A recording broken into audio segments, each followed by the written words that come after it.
Hello everyone, কেমন আছো সকলে? আশা করছি সকলে খুব ভালো আছো, সুস্থ আছো। আমিও কিন্তু খুব ভালো আছি। তো এটা হচ্ছে চৈত্র মাসের একটি মঙ্গলবারের ভিডিওটা জানি অনেকটা লেটে যাচ্ছে।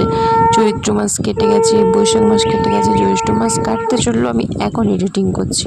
তো আমরা যাচ্ছি শ্যামপুরে শীতলা মন্দিরে পুজো দিতে, মা, আমি, ভাই, আমার মেয়ে। তো আমরা টোটোয় উঠে পড়েছি।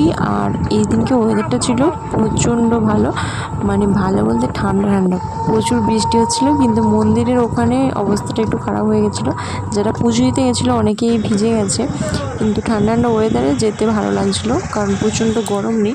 আর আমরা কথা বলতে বলতে পৌঁছে গেছি শ্যামপুর শীতলা মন্দিরে। এখানে আর এখানে যেহেতু এখন মেলা হয় 1 মাস ধরে, তার জন্য কত ভিড় দেখো, আর কত দোকানদানিও বসেছে এখানে। আর আমার মেয়ে এই যে সেজে এসে দাঁড়িয়ে আছে, আমার মাও দাঁড়িয়ে আছে। তারপরে যে আমি আর আমার মা গিয়ে পুজো দিয়ে এসেছিলাম, আমার মেয়েও গিয়েছিলো সঙ্গে।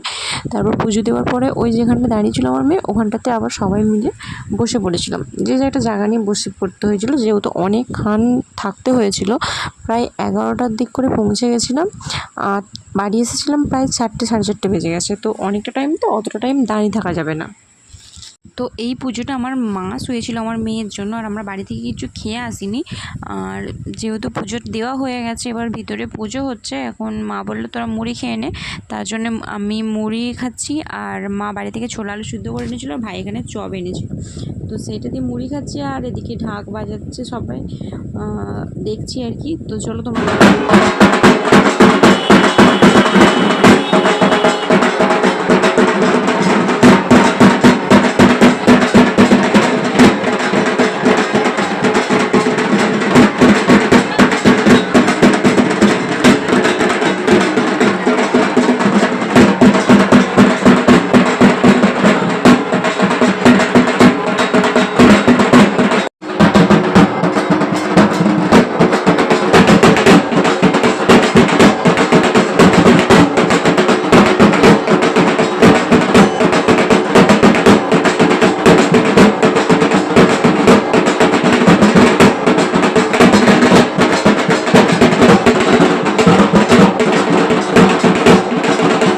তারপর পুজো হয়ে গেছে, আর পুষ্পাঞ্জলি হয়ে গেছে। আর এখানে এই প্রদীপগুলোকে মানে পুজো দেওয়ার সাথে সাথে জ্বালিয়ে রাখতে হয়েছিল। আর পুরো পুজো যতক্ষণ না শেষ হচ্ছে ততক্ষণ অবধি জ্বলছিল। তারপর বামুন ঠাকুর এসে লেবাচ্ছে আর পয়সা নিচ্ছিল। কিন্তু আমরা তো এটা জানি না, তার জন্য আমরা প্রদীপটা আনতে পারিনি, কিন্তু আমরা দুটো বাতি জ্বেলে দিয়ে এসেছিলাম।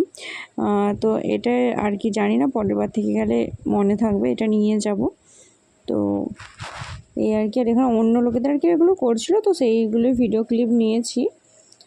অনেক আর কি এখানে সবাই দেখছিলাম ওরকম প্রদীপ জ্বালিয়ে রেখেছে। তারপরে জিজ্ঞাসা করতে বললো যে হ্যাঁ, এবার প্রদীপ জ্বালিয়ে রাখতে হয়। তো যতগুলো পুজো ততগুলো করেই প্রদীপ জ্বালিয়েছে আর কি। তারপর পুজো টুজো দেওয়া হয়ে গেছে। এবার এখন পুজো বেরালে তারপরে আমরা বাড়ি চলে যাব। তো পুজো বেরোনোতেও কিন্তু প্রচুর একটা লম্বা লাইন পড়েছিল, মানে অনেক সময় লেগে গেছিলো। চলো